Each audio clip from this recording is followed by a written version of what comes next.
Karpis was promoted to U.S. Public Enemy #1 following the capture of John Dillinger.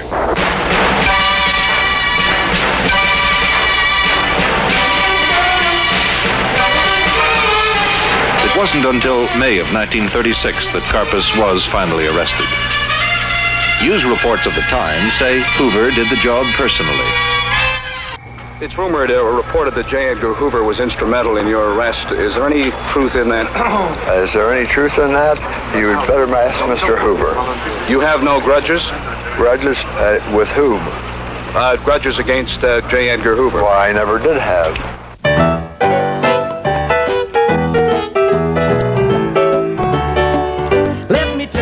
Depression of the 30s, well, no man alive. People did most anything just to survive.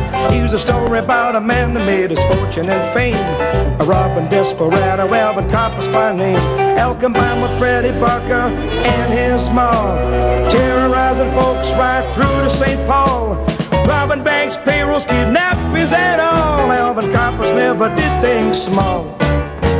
As time wore on, all his pals got led. Nelson, Dillinger, Ziegler, and Fred. In early 36, Hoover's boys moved in. Then Karpis took the rap for the snatch of hand. They gave him life, sent him to the rock, but he kept his will, couldn't make him talk. Robbing banks, payrolls, kidnappings, and all. Alvin Karpis never did things small. First thing you know, I was running errands for them pimps and gamblers and carrying booze for the bootleggers, and instead of making a cent a paper, I'd come home maybe midnight, 1 or 2 o'clock in the morning with $1.50, $2 in my pocket, but I'd have much more than that. I'd hide. Did you feel like a big shot? Sure I did. What kid wouldn't at 10 years old? Come on, I had more money than any kid in the neighborhood. So. Were you tough too? No, not tough, but I held my own. I used to steal, sure. I'd on the way home, like if I seen something in a store window. Don't forget they didn't have squad cars or anything like that in those days. If I seen something in the store window that appealed to me on the streets going home, I'd hide a brick or two around there on this bitty alley or the street in the first stormy night. Why, I'd just throw the brick through the window and go in there and take what it was I wanted out there. Maybe destroy a $50 window for $3 objects and things. But like somewhere that. You decided on bank robbery. I think it was you who said the biggest celebrities in the 20s were the bank robbers. Well, did you want to be a celebrity? The burglars. Burglars. Well, they held a fascination for me, sure. The safe cracking part. It wasn't so much, I don't think, being a celebrity, because to be a celebrity you had to be known, and you can't do that kind of business and be known without going to jail. You were a violent man, or if you had to be, you were. I've heard that said, yes, but I'm not trying to diminish it or evade your remarks. It's at times, yes. You once are quoted as saying you liked a little bit of excitement. Even bank robbing could get dull. Yes, but is there any possibility you went into that knowing it would be exciting? We knew it wasn't going to be dull there. December 1932, we robbed a bank in Minneapolis. And again, we knew the guy had hit the button, an alarm. Well, we already had a guy outside with a machine gun standing by a mailbox. This was a building like this, where, a kind of a triangle building on the corner. Well, when the squad car rolled up there, by then another fellow went out and got a machine gun out of the car to help. And when this squad car came up there, it was about 18 below, 20 below zero, and you couldn't see how many cops were in the car or anything. So these guys just automatically opened up. And we could hear the other squad cars coming with the sirens blowing and so forth. And so these two cops never got a chance to do any shooting. We didn't know whether there was 2 or 4 or 5 or what. And one of these fellows that ran out there to help, in his haste and eagerness, he hit an icy place on the street and he fell. And when he fell, he was pulling the trigger and he shot down one of our back tires. We had a big Lincoln sedan. So then when we got out there, the shooting was over with. Could you guess? You ever lie in bed at night and say, I wonder how many men I've killed? Well, sometime I've counted them up, but I'm not going to tell you. Okay? What difference does it make? There was a few people killed in the robberies I was on.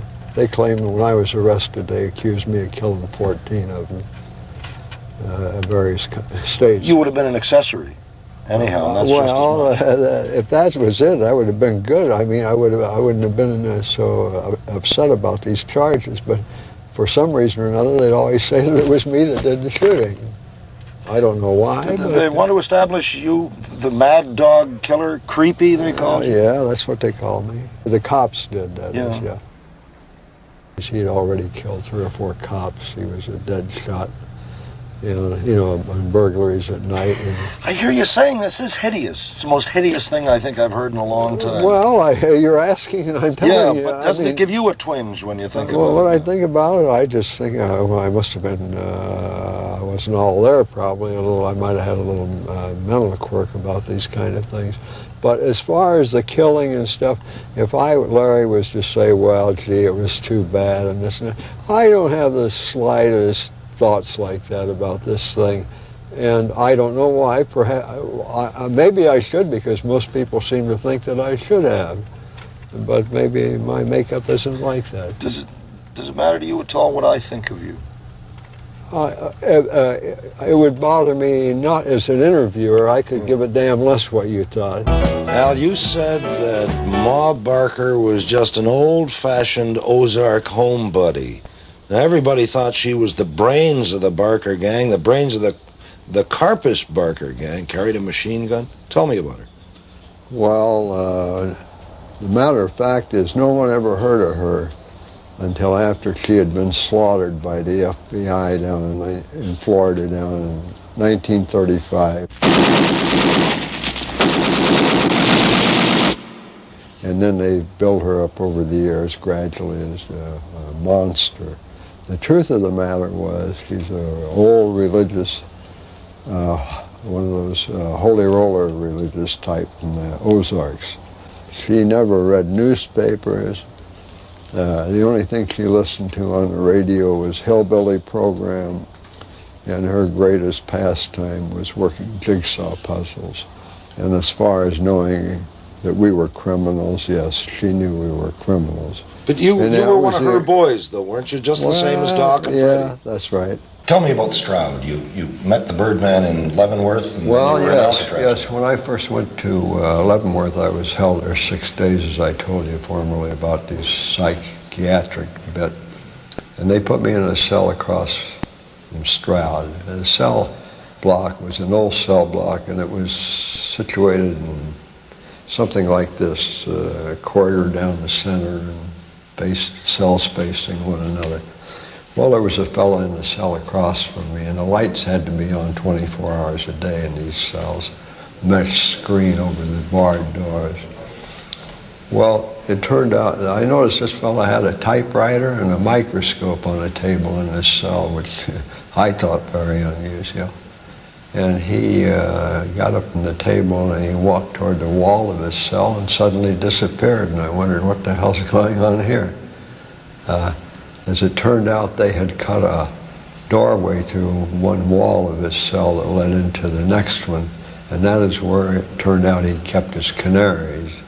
Let me talk about Hoover, finally, because that's probably the guy that sticks in your craw more than anybody else. Not really as much as you might imagine. Well, the story that made Hoover famous was that he personally grabbed Alvin Karpis, public enemy number one. He reached into the car and he disarmed you and grabbed you, and that made him a hero. And you say?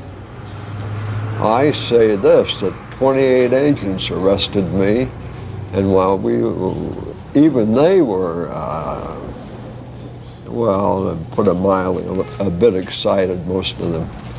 And one was shouting, "Put your hands up." Another one, "Keep your hands down." Another one, "Sit on the running board." This was in New Orleans? Yeah, right. Yeah, about 5 in the evening.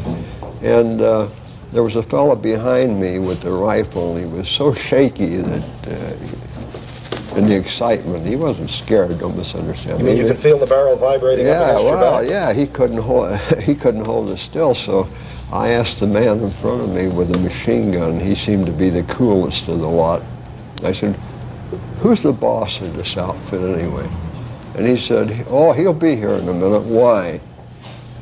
And I said, well, I want him to tell that guy with the rifle back at me to get it out of my back because he's so nervous, I think he's going to shoot right through me and right through you if he does shoot. And this got the guy a little upset. He heard me say that. He said, well, you son of a bitch, when we get you to the office, I'm going to show you who the boss is. And I turned my head like that to answer him. And as I did, up at the corner of the apartment building, this was on the corner, I see a guy peeping around the corner. And I thought, what the hell is this? And when I stopped talking, these other agents that were right close to me, they started looking to see what I was looking at, why I had quit talking. And finally, here came another one around the corner, looking around the corner. One of the agents shouted, "We got him, Chief, we got him, come on, everything's all right, we got him." So here they came, and it turned out to be the Gold Dust Twins, as they were known in those days, Hoover and Clyde Tolson. None of the FBI agents had remembered to bring handcuffs, and Karpis's wrists were bound with his own striped necktie. He was tried in Minnesota for the kidnapping of a wealthy brewer. His sentence, life.